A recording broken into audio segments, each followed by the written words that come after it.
কোনো কথা নেই, একটাই কথা, আমার যেই বোন হারিয়ে গেছে তাকে তো ফিরে পাওয়া যাবে না। তার দোষীদের কঠিন থেকে কঠিনতম শাস্তি দিতে হবে। যেটা আমাদের মুখ্যমন্ত্রী বলেছিল যে আমি যদি বাংলায় ক্ষমতায় আসি, আমাদের দল যদি আসে, আমরা সকালে ধরবো, বিকালে খরচা করে দেবো। তো আজকে 24 ঘন্টা অতিক্রম করে গেল। তো মুখ্যমন্ত্রী কি এখন সকাল থেকে বিকেল হয়নি? আমার বলার বক্তব্য একই জায়গায়। মুখ্যমন্ত্রী বিধানসভায় বিভিন্ন রকম বিল পাস করছে।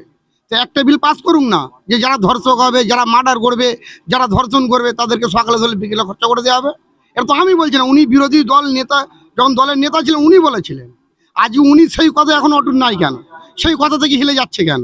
আজকে কালকে ফোনে বললো আজকে দেখা করবে, আজকে বলছে কালকে দেখা করবে। এগুলো সব কি নাটক চলছে?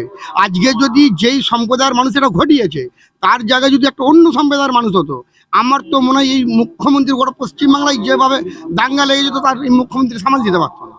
আজকে এই মুখ্যমন্ত্রী একরকম বলে, সকালে একরকম বলে, বিকালে একরকম বলে। আজকে কে কি বললো সেটা নিয়ে বিধানসভার ভিতরে ঝগড়া করছে। গতকাল থেকে একটা জিনিস নিয়ে পশ্চিমবঙ্গ উত্তপ্ত রয়েছে, বারুইপুর উত্তপ্ত রয়েছে। একটা বাড়ির নিরীহ মানুষ তারা পেরেশান হয়ে রয়েছে একটা নাবালিকা মেয়ে হারিয়ে যাওয়ার জন্য। একটা নাবালিকাকে যেভাবে গণধর্ষণ করা হয়েছে, যেভাবে মেরে দেওয়া হয়েছে, তার বিরুদ্ধে মুখ্যমন্ত্রী খালি বলে আমি ফোনে খবর নিয়ে নিয়েছি, আমি এই করছি ওই করছি।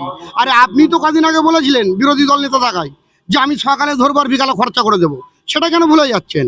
সেটা করছেন না কেন? সেইটা কি আপনার দলের লোক বলে আপনি আটকে যাচ্ছেন, না আপনার দলের লোক বলে আপনি চুপ করে যাচ্ছেন? এর জবাব মুখ্যমন্ত্রীকে দিতে হবে।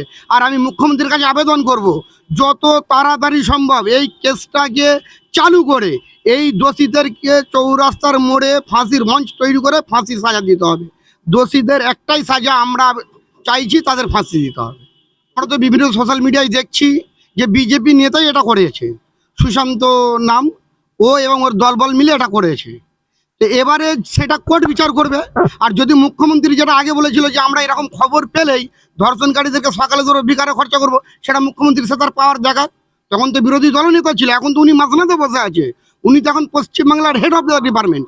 উনি সে ক্ষমতাটা করে দেখাক যে সকালে ধরে বিকালে খরচা করে দিক। বিকাল বলে তো আজকে 48 ঘন্টা অতিক্রম করছে।